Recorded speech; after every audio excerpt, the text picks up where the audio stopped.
Alrighty, guys, we're back for Poetic Gruul, and this is a Foundation Standard brew, and I'm Red Cat. Let's briefly go over the deck, then hop right into some ranked. But first things first, this was a suggestion down in the comments. So thank you so much for the suggestion. It's gonna be a fun one. Rocking all four Poetic Ingenuities. This is a 3-mana enchantment. Whenever one or more dinosaurs you control attack, create that many treasure tokens. Okay. And whenever you cast an artifact spell, you create a 3/1 red dinosaur creature token. Unfortunately, though, this ability triggers only once each turn, which is totally fine. If you have multiple Poetic Ingenuities out there and you play a like Urabrask's Forge, for example, then getting multiple of the 3/1s on the board thanks to the multiple Poetics, as well as just generating extra tokens off the Urabrask Forge, just sounds really cool, doesn't it? So you're just spamming the board with a whole bunch of tokens. So you know what we're going to pair with all of this?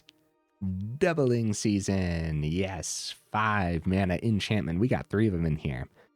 If an effect would create one or more tokens under your control, you create twice that many of those tokens instead. And then if an effect would put one or more counters on a permanent you control, it puts twice that many of those counters on that permanent instead. So we got to look at this Urabrask Forge again, right? Because at the beginning of combat on your turn, you actually put an oil counter on the forge. And so that'll actually be 2 oil counters thanks to Doubling Season, which just kind of seems awesome, doesn't it? We do have other artifacts packed in to work with the Poetic Ingenuity, as well as other dinosaurs packed in to work with it too, of course. Let's go over the artifacts first, though. We have 3 Heaped Harvests. I think this will totally do the thing in here. It's actually pretty darn good ramp. And outside of sacrificing it to the bottom food ability, we could also potentially sacrifice it to Legion Extruder. So when it enters, it deals 2 damage to any target, acting as some of our spot removal in here. We don't have too much spot removal, and the spot removal we do have is just kind of weak burn. So we'll see if that's enough, huh? Now the bottom ability on this card, you pay 2, tap it, sacrifice another artifact. Create a 3/3 colorless golem artifact creature token, which of course will pair nicely with the extra treasures we get on the Ingenuity. Turning those treasure tokens into 3/3s is kind of one of our main win conditions. We have other great artifacts that we wouldn't mind sacrificing to the Extruder, like Piggy Bank. It's a 2-mana 3/2. When it dies, you create a treasure token. Awesome. We have some artifacts packed in that are also ramp to Twitching Doll. Is a 2-mana 2/2. You can tap it, add 1 mana of any color, and then you put a nest counter on Twitching Doll, or 2 nest counters if you have Doubling Season on the board, huh? So you can also tap this, sacrifice Twitching Doll, then you create a 2/2 green spider creature token with reach for each counter on Twitching Doll. Activate only as a sorcery as well. Actually really cool, man. I think we can get a lot of Spideys from this very fast. More early ramp, we have all 4 Llanowar Elves. That'll do the thing. How about those dinos I was talking about? Well, we have 1 Bonehoard Dracosaur. Also just generating these tokens, either 3/1 dinos or treasure tokens, depending on what you see, will work really well with the Doubling Season. But then also the Palani's Hatcher? I don't know if I ever learned how to pronounce that. Anyways, it's a 5-mana, 5/3. Other dinosaurs you control have haste, which as we know is actually really darn good. But then when this enters, you create 2 0/1 green dinosaur egg creature tokens, which of course instead of 2, that would be 4 if you have Doubling Season on the board. Then at the beginning of combat on your turn, if you control 1 or more eggs, you sacrifice an egg and create a 3/3 dinosaur creature token, which would, of course, again, with Doubling Season, you'd actually create 2 3/3 dinosaurs. And of course, they have haste because the Hatcher's on the board too.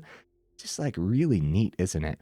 And then if you are generating all those hasty dinos and swinging in while the Poetic Ingenuity is on the board, you're creating that many treasure tokens too.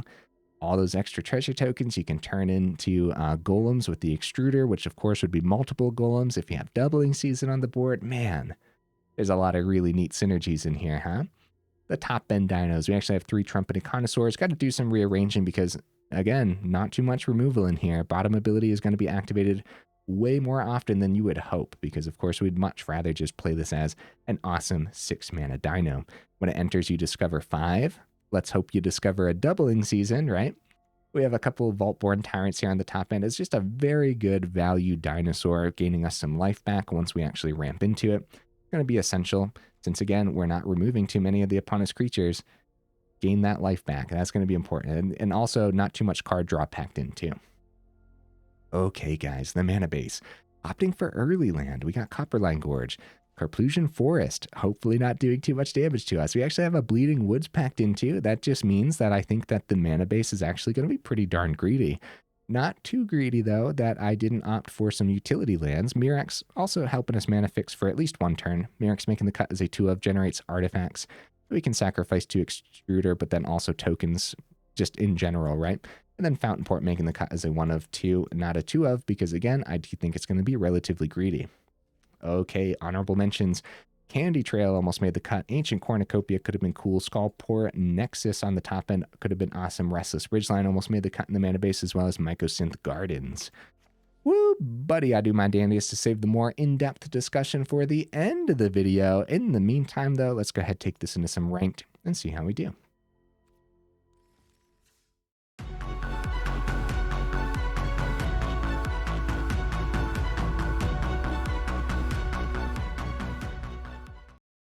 All right, we'll see if we can get right into that first game. In the meantime, what am I expecting from the build? It should be super duper janky, but while I was going over it, if you guys couldn't tell, I was pretty excited. There's a lot of really cool synergies in here that I really want to see. All right, opponent goes first. This could be really bad. We need a green source. Treasure token on Piggy Bank could be a green source. Oh, we should probably mulligan. We should probably. Oh, geez. Oh no. Okay, I'm gonna keep it. Let's try it. Let's try it. I don't know. The double Legion Extruder is convincing me here for a second. Oh, sleight of hand. Okay. What do we see sleight of hand in usually? Sleight of hand is usually in Azorius Reanimator, right? Even though it doesn't send anything to the grave, they like finding the cards they need to see for it. That could be a problem. That's a pretty fast deck list, actually, if that's what this is. That also might be why they're rocking the wastes. Oh, green source. Let's go, guys. All right. That's awesome news.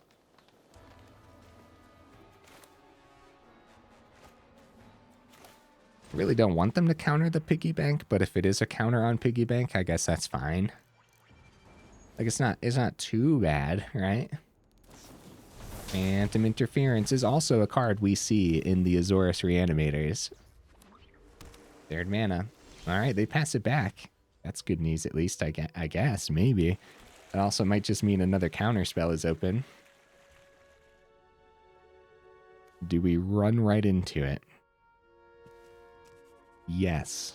Yes, we do. Yeah. Opponent, don't do it. Opponent. Oh, okay. It's just a moment of truth. Okay. Whew. All right, we're fine. We're fine, guys. I don't know why you panicked. Yep. Oculus in the grave. Okay. Bring it on, opponent. Bring it on. Now that I got Poetic Ingenuity on the board, I'll take down your 6/6 Oculus. Easy peasy, bro. All right. And Urabrask Forge is actually great here. I'll play it.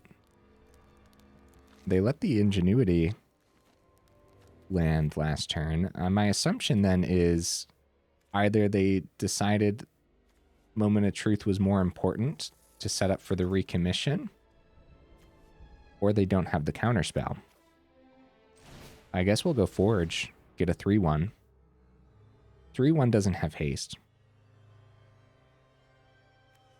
Uh-oh. Uh-oh. What is it, opponent? Ah, Phantom Interference. Well, crap. We still get the 3/1, though, which is actually pretty good. It's not terrible. I definitely want to see more mana here. Actually, keeping this hand was super risky. Opponent. That's just mean, man. You know, I'm taking that block now. Now I'm taking that block, darn it. How dare. All right, let's see what we see off the top. And this kind of got picked apart this time around, huh? All right, let's go Legion Extruder. See, if we still had that Ingenuity on the board. Ah, man. Yeah, generating all those extra... Phantom Interference number 3. How dare. So we only have 24 mana in here, by the way, guys. We have so much ramp packed in. I hope 24 is usually going to be enough. Oh, wow. And what they ended up finding underneath the first Oculus was actually another Oculus. Oh, man. Well, still, let them play this on out. I definitely want to see... Oh, 4th mana is actually great. Yeah, that lets us take out the face down card, so at least we get to do something this game, right? We can get a couple Legion Extruders down, let them swing on in with their Oculus, because you know what? 2 Flying Eye of Cthulhu's is actually pretty neat. So for this game, we could make the argument for 25 mana, but guys, more testing required for sure. For sure, dude. Yeah, because there's going to be moments too, if you go up to 25, where you only see your ramp cards, and then you're ramping, and then all you see off the top is mana all of a sudden too. So we'll see. That's why more testing required for sure. Excuse me. All right. Opponent, what you bring into the table, buddy? All right. There's 4 mana. Early ramp. Turn 2 Forge sounds cool. Opponent's going first, though, which is scary. Llanowar Elves has a huge target on his back, but that's okay. At least the cut down won't hit the twitching doll, right? All right, cut down number 1 out of the opponent's deck list. Second Swamp. It's going to be a Duress. Oh, no. Oh, no, my Urabrask Forge. You monster. Well, we still have doubling season in hand, so that's good news, right? What's good about Twitching Doll here is because, oh, Anoint with Affliction, crap. I was going to say, it's an artifact creature, which is actually really good against Mono Black, because they're still rocking a bunch of Go for the Throats. All right. I don't mind seeing Hatcher here, guys. We can still pull this off if we get to our 5th mana in time. We can't trust that Llanowar Elves is going to survive at all. Yeah. Yeah, so we need to get to our 5th mana. There we go. Not bad. Not bad at all.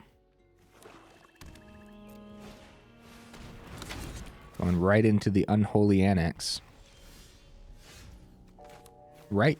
We established doubling season. That's actually really hard for Mono Black to deal with. And then we hope that we get to keep our hand, because this could get disgusting really fast. They find their 4th. Do they have a demon? They sure do. Doubling season. We don't have the turn. We don't. Like, that would be awesome to set up, but Bloodletter Swing doubles to 4. Unholy Annex doubles to 4. We would be down to 8. They could do something like play Sheoldred. Lost life during your turn is the Bloodletter. Carnosaur doesn't pick up the Bloodletter. We probably lost either way. No, never mind. Here's why. We can't set up with the doubling season. In other words, that would have been pretty cool, right? It would have been. We swing with these.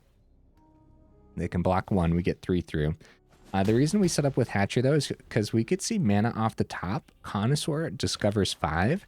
We could be explosive enough to win next turn. We could find another Hatcher, for example.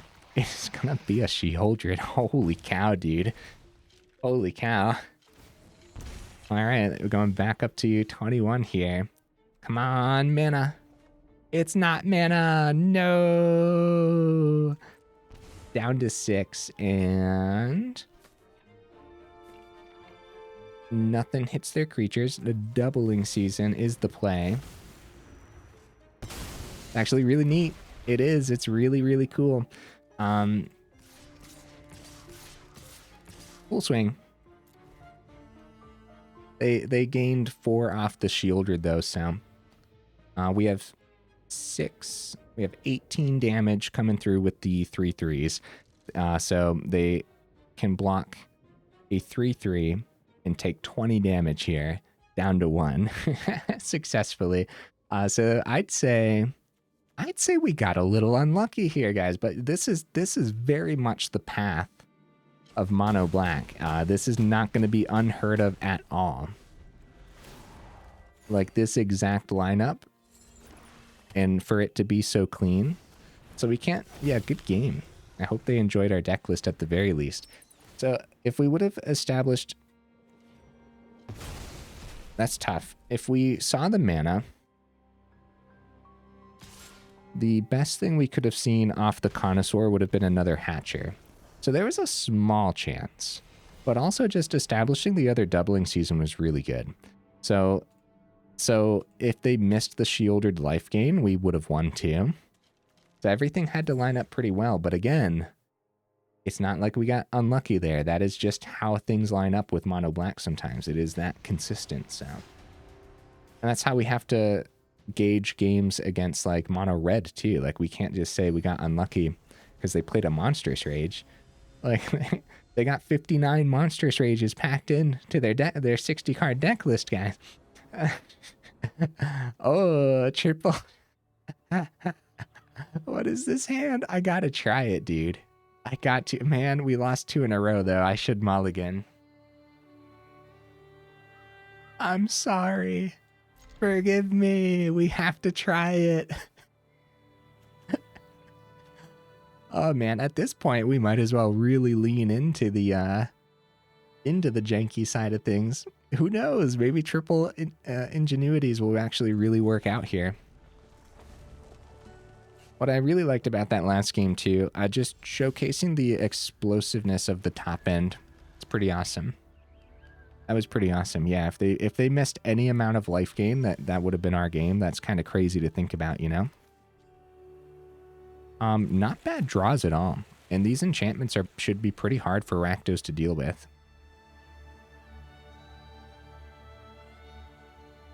There are some cards that have us sacrifice enchantments. Am I thinking correctly? No, maybe not. I'm not 100% sure. There's definitely some cards in mono black and Rakdos that deal with enchantments, but they're a little bit different. I can't think right now.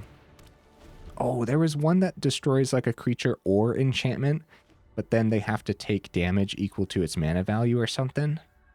That was one. And then there might be one that has a sacrifice enchantments too or something, but I'm not 100% certain. All right, let's try the Hatcher. See what happens here. I can't imagine it sticks around. We'll still swing with the 0/1s when it comes time, but they're not going to have haste, so... Okay, some Rakdos Reanimator. I'm not too scared until Valgavoth hits the grave. Once the Valgavoth is in the grave, then, okay, Zombify right onto the Carnosaur. Zombify. Thank goodness, huh? We'll put that in hand, though, for sure. Yeah, we could swing, get some treasure tokens. Swing, we have 1, 2, 3, 4, 5, 6. 1, 2, create that many treasure tokens. They're not tapped treasure tokens. Going for it, man. Going for it. Yeah. Oh. 4. Oh, we could have played the other Poetic Ingenuity then. I don't know why I was thinking I was only going to get 2, but yeah, we have 2 Ingenuities on the board, so of course it's going to be more than that. Well, either way, this is good too, because now we have 3 open and we get the card draw on the Tyrant. It's actually just more mana, which is really bad. Let's just get the other Poetic Ingenuity down then, I guess. And there's a good chance of Tyrant sticking around because of the token ability if they do end up removing it. Rakdos joins up. Cool, man. They pass it back. Legion Extruder. Whenever a legendary creature you control dies, joins up, deals damage equal to that creature's power. Can probably successfully swing here. We have Fountainport to draw. Extruder. All right. I'm actually going to play Extruder before combat. Get our 3/1s on the board. I'm not sure why. I'm not really sure why I want to do that before combat. We will still get the 0/1. That's probably their block. They'll probably take 6 with the Tyrant. This is actually really freaking sick, dude. They do actually go for the trade. We get the Tyrant back and some more card draw. Urabrask Forge. Could play it next turn. It's after combat. It doesn't really matter. I can't think of anything that we should fear to wait. And plus, they're tapped out too. I don't know. Yeah, getting it down now is totally fine. So a few things. We don't want to worry too much about our treasure tokens. So we probably want to do multiple things here. We probably want to draw on Fountainport. And use other treasure tokens to pop another treasure token to get a 3/3 from the Extruder, right? And I think that's fine. Zombify, okay. Yeah, I mean, it's not bad for us, and that's why they ended up accepting that trade. And another Zombify, that's a little unlucky for the opponent, as they definitely wanted to find more blockers here. Right, so we'll go for the card draw. GG opponent. GG, buddy. Understandable, but I was still going to completely play it out. They had 1 mana open still. All right. It's actually just really neat. Yeah. We didn't have to worry about removal too much there. We kept the triple Poetic Ingenuities, and it worked. Yeah, whenever you double down on those and you get, so you swing with 2 dinos, you get 2 treasures for each dino, and I was still just counting it as 2 treasures in general, which was a little silly, but it all ended up working out really nicely. 3 games in, and we're only 22 minutes into the video, guys. We definitely have enough time for a couple more games, unless these games just are ridiculously long for some reason. All right, opponent goes first. We try this. All right, get ready for a Twitching Doll play. What you got for me, Boros? What you got? Ember Heart Challenger. I guess it'll be Extruder over the ramp then, right? I'll take care of that before it gets boosted to a 3. I'd love to try Ingenuity before Harvest. You know, extra dinos hitting the board, but we'll see what they end up doing because we might value the ramp a little bit more. And Spellbook Vendor. Okay, we're seeing a lot more Spellbook Vendor recently. I'm not too afraid of that. It'll get to a 3/3, which will get around the Extruder, but again, I'm not too afraid of that. I think we set up for the turn. I hope that they don't have a Get Lost in hand, right?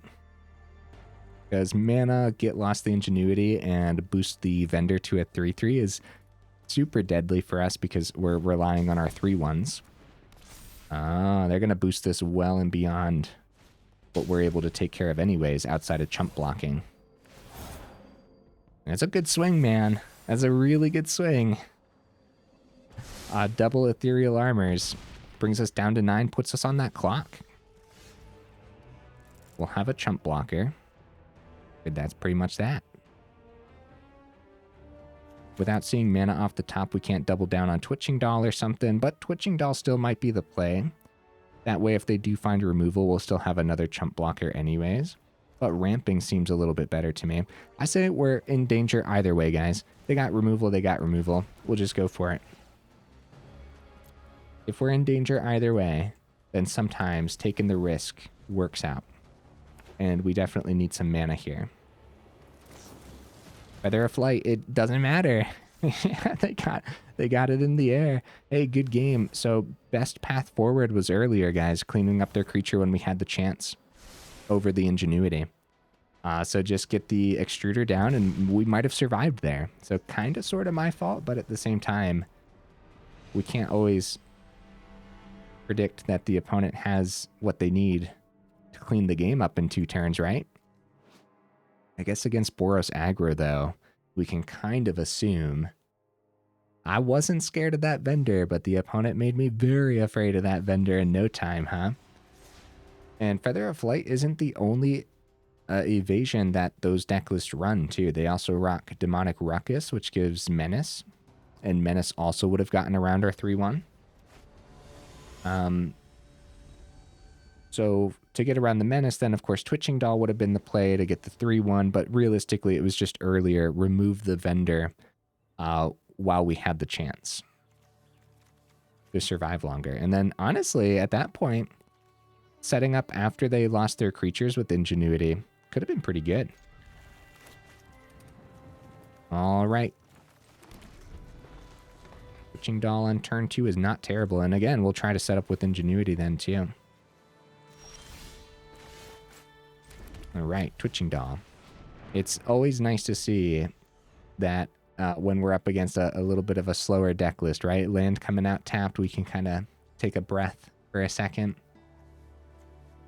That does mean a lot of counter spells, removal, and board wipes, but at the same time, though, at least we'll get past our 4th turn. Tap down our Twitching Doll, not bad. Llanowar Elves, yeah, we'll set up with Ingenuity then, because I don't want that to get countered. And everything else in hand, I'm a little bit more okay with getting countered, I guess.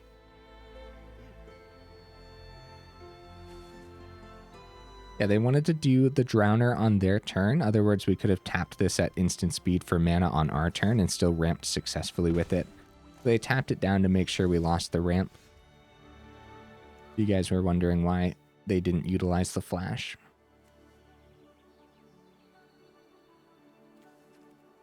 All right, we will go with Heaped Harvest, or we could start with Llanowar Elves, see if they counter it. I doubt it.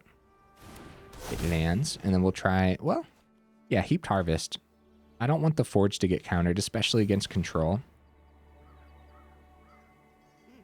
With Drowner in here, it could be Azorius Tempo, too. Is I think a little bit more scary than control right now.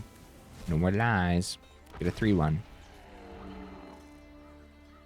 We still have enough ramp into the Hatcher for next turn if that's what we want to do. But we might not want to do that, as it's very likely they'll just pass it back here. Wow, Overlord of the Mistmoors. They do get some good chump blockers down, but they're tapped out, so we can go for it, man. I don't know exactly what we want to go for, but we can go for it. Hatcher is probably the best thing to do, because we'll get, if we swing with all the dinos, including the 0-1, they have great blocks, but we'll get 3 treasure tokens, get the Forge down while they're tapped. See where they block too, because we have Carnosaur, but Carnosaur I'd rather play, of course, right? They do go for the trade instead of the double block into the 3-3. Yeah, we could go Carnosaur to pop, like if we want to keep the... Oh.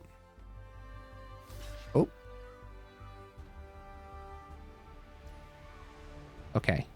Right, so we get 3 through. Let's stick to it, get the Forge down while they're tapped out. How do you guys feel about that?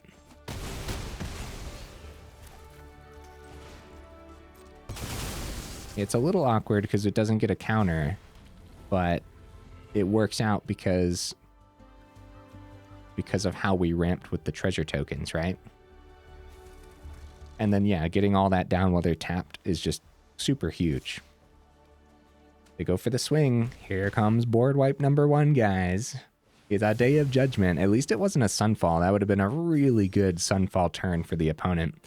Now that we only got 3 mana, though, we're kind of in danger, but I guess we'll see why I valued the Forge here so much. Forge state reestablished. Let's keep going. That Piggy Bank was a great draw.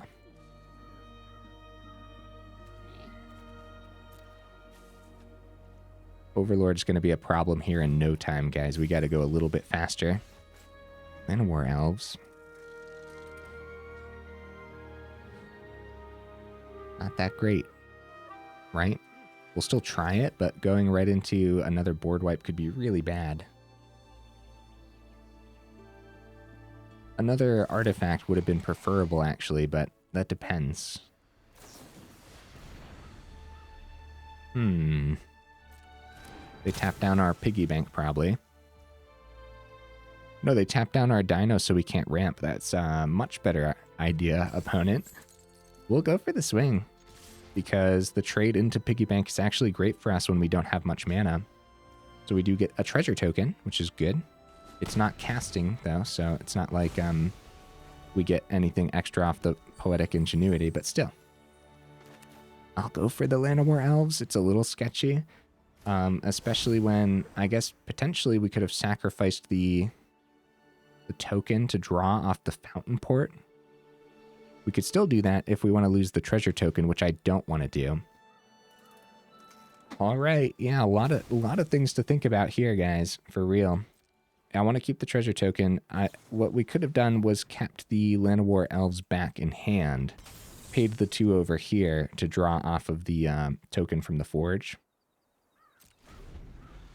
Very mastermind, so even more flash creatures coming down from the opponent. Enduring Innocence. This is a problem, guys. This is a big problem.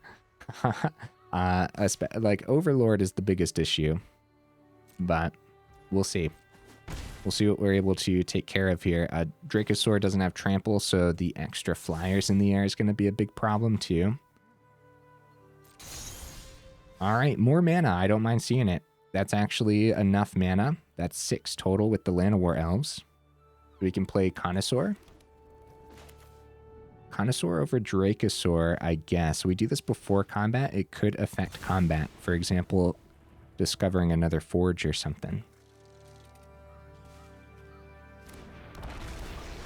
Okay. It's a Poetic Ingenuity. Ah, we get to keep the Carnosaur around. Right,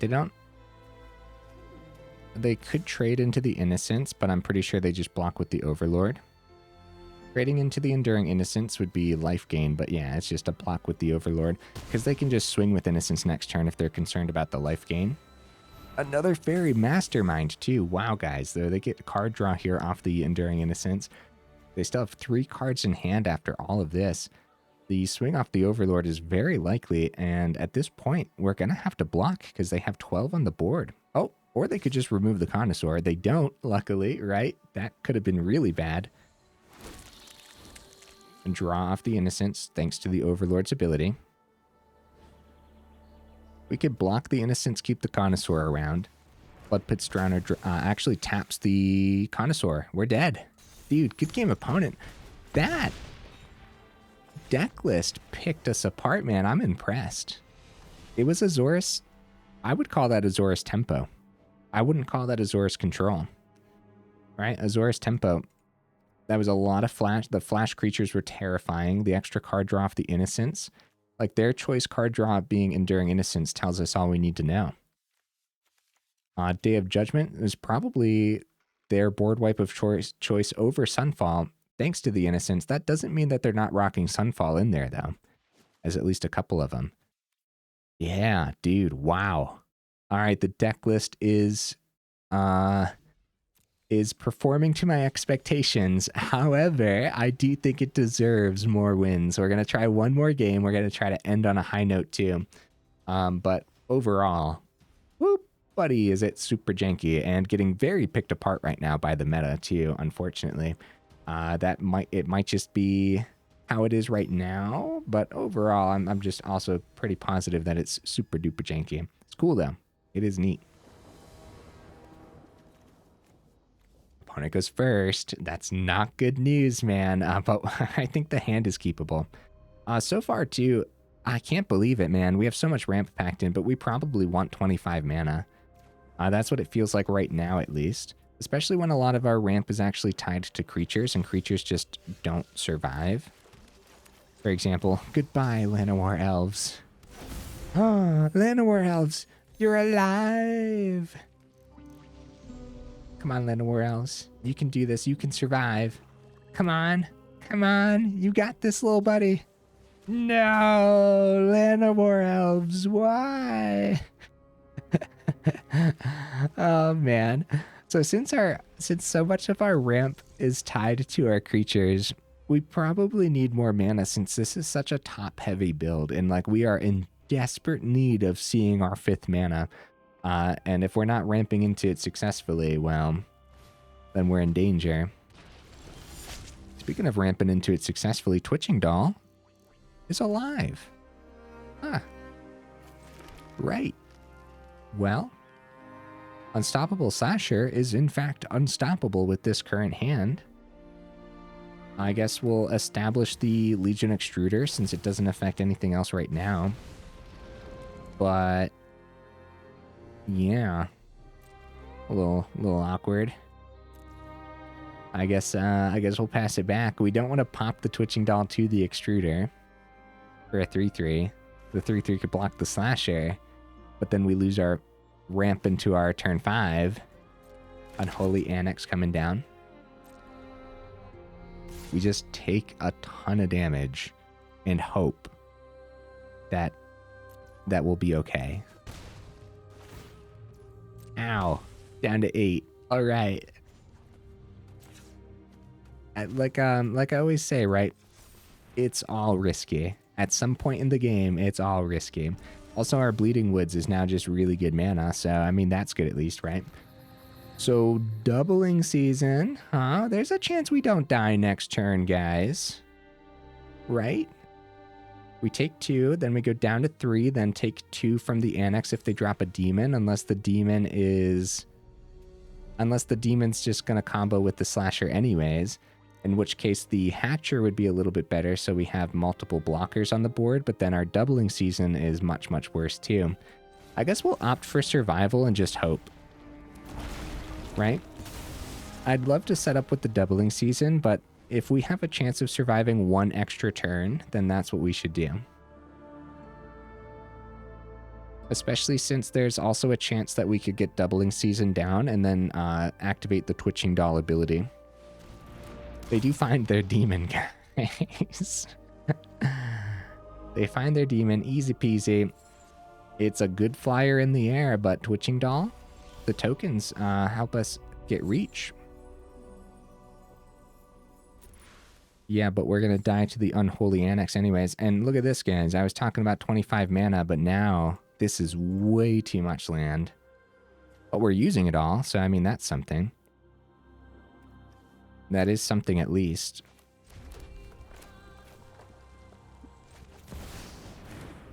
Doubling season. Activate the bottom ability. It's sorcery speed only. We have that. Gets 2 3/3s on the ground. We need all the blockers. Oh no, my face. Oh no. Oh no, my face. No, Archfiend, why? All right, guys. Well, we're dead. We're dead. It's funny, but I always bring this up, and I always do that in game too. But once Archfiend comes down, you're in danger either way. But the bottom ability is really easy to overlook because it's already just a 4 mana 6/6. But then anytime your creatures die, you're losing 2 life to that too. And we happen to have 2 things on the board that was sacrificing. But if we didn't sacrifice the Twitching Doll, then we weren't going to have... Look at this, guys. 16% deck win rate. Oh, dear. Oh, dear. Oh, man. Anyways, if we did sacrifice the Twitching Doll, then we wouldn't have had the reach to block the Archfiend anyways. If we blocked earlier the Twitching Doll into the Slasher, we would have taken less damage, but again, wouldn't have had the ramp into the Hatcher for turn 5 too, so, or turn 4 at that point as well. And after that game, we can't warrant going up to 25. We just say more testing required. But here's the truth of the matter, guys. This is a deck list where you just have to put it on the do not craft list. Do not craft this, guys. I'm dead serious, bro. We need to revisit this because it's so freaking cool. I'm a little bit sad that it did not perform at all today. The meta's brutal, dude. Let's be real. Like those are tough matches for any deck list. Any deck list we brought against those today, and like the order that the opponent's seen the cards to, we can't even pretend that we got unlucky. I brought that up in the middle of the video. We can't sit there and pout that we got unlucky when that is just how consistent it usually is. And that's how good the deck lists are right now too. It would have been even worse if we saw Golgari. I really struggle against the Golgari matches. They just have everything that they need all the time. That's just how those deck lists are set up to be and how they're set up to perform as well. Very, very rare that they ever miss, which is why I made the joke like Llanowar Elves is gonna die, and it did die, and it will always die. And so when it survives, that's fun. That's good at least, right? The best thing that Llanowar Elves can do is take away some removal out of the opponent's hand for our later creatures. And at that point too, Go for the Throat still is everywhere. So having these artifact creatures with Piggy Bank and Twitching Doll is actually really good. Not enough removal with Legion Extruder and Trumpeting Carnosaur. So if we revisited this, we have to figure out more removal. But if we add more removal, what removal? It's Gruul. How are we doing that? You know what I mean? Maybe when we revisit it, we try Jund or something along those lines. That way we can have efficient removal. And adding black to the deck list could open up some possibilities for some other neat artifact things. Like Fanatical Offering, right? Offer. Oh, yeah, there we go. Cards like Fanatical Offering could offer some good card draw and stuff. So yeah, maybe when we revisit it, we go to Jund. But it's not very often that like sometimes we do deck lists, we have 100% loss rate on a video, and it's just like we also have to put those on the do not craft list too. Or sometimes we get picked apart, or sometimes you say, well, actually, Red, you did get really unlucky there or something too.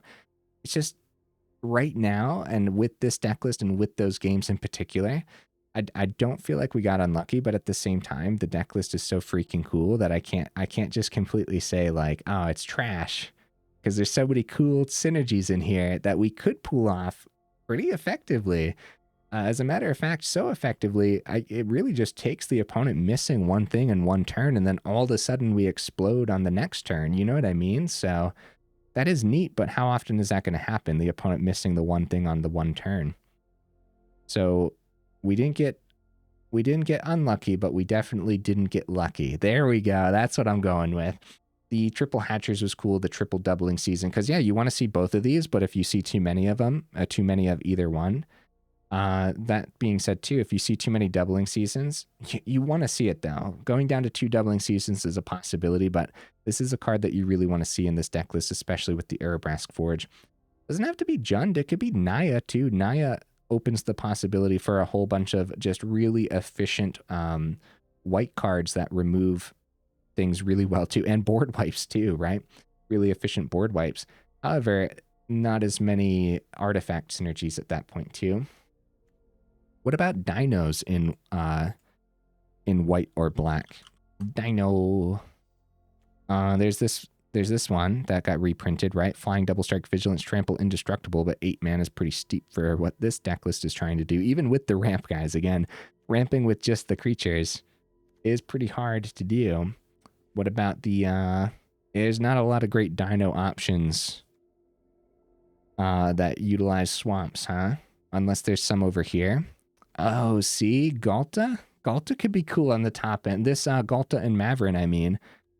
We add the white source. Oh yeah, Naya also has Gishath too. Okay, that's an option, man. Maybe when we visit this again, we go Naya. Huh. Yeah. Also, guys, if you for some reason have every single card in here, then I suppose you could give it a try and get back to me and see if you perform a little bit better than how I performed today. But is there anything else that we could possibly do to the deck list right now to make it a little bit better? Like not just like completely revamp with a third color? First of all, I really liked the Poetic Ingenuities. It's a really neat build around, isn't it? The problem is you just need so much setup in the deck list and you're going to die well before the setup happens.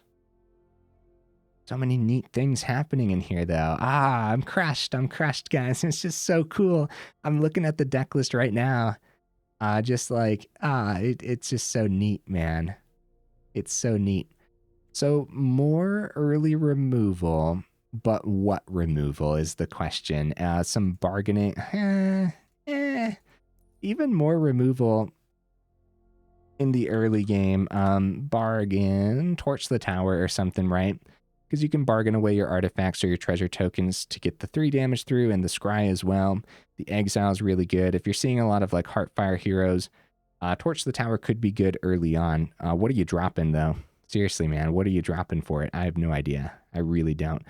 I guess a Legion Extruder, we kind of saw too many of these, but you're still going to want them to be artifacts. That way, when you have Ingenuity on the board, you play the artifact, you get the dinosaur. So the deck list is like just doing too much of a specific thing for us to warrant dropping any one specific thing. We drop like a Carnosaur for early removal, where that's just dropping removal for removal, and then also getting rid of our top end when it comes time to play the Carnosaur. So some ramp, maybe, like Heaped Harvest. Then you're dropping artifacts. Less artifacts means less dinos off the Ingenuity. Llanowar Elves. I mean, I said it's going to die anyways. That's the problem though, right? Because you don't not play a 1-drop just because it's going to die. That would mean no one would ever play with Monastery Swift Spear or something. You know what I mean? But those cards are still very much worth playing even when they are going to die. It's still going to be a concept for Llanowar Elves too. Like every now and then, a small percentage will keep Llanowar Elves alive. And then it's just going to be terrific. But maybe that is the drop. Maybe we don't need all 4 of them. Drop it down to 2, go up a couple of those pieces of removal. Maybe. Whew, buddy, yeah, super jank. I gotta, like, it's so janky, we gotta put it in the title or something just to warn people. Or in the description at the very least next to the deck list or something. I'll have to remember to do that. Still, though, it's so freaking cool, man. You guys let me know in the comments, what would you add or take out? What do you think of the deck list? Are you as crushed as I am that it did not perform that well today? Like, we shouldn't be crushed because it is janky, so we know it's going to lose. But it's still just like, it's such a neat concept that it's just, you really wish it didn't lose so much, you know? But alrighty, guys, enough rambling, huh? Yeah, definitely let me know in the comments what you thought of the deck list. Should we revisit this? Go Naya or something? Or do you like the Jund idea instead? Definitely let me know in the comments. And if you made it this far into the video for real, y'all are champions, guys. Thank you for bullying your way through those losses with me. Thank you for being here, seriously. Oh, and guys, I forget if I brought it up in the middle of the video. I might have, but I apologize for repeating myself at that point. But down in the description, we do have the Discord link as well as the Patreon link too, if you're interested in joining either of those up. And then also, if you liked the video, make sure you drop it a like. And if you enjoy the channel, then consider subscribing as well. It really does help out the channel.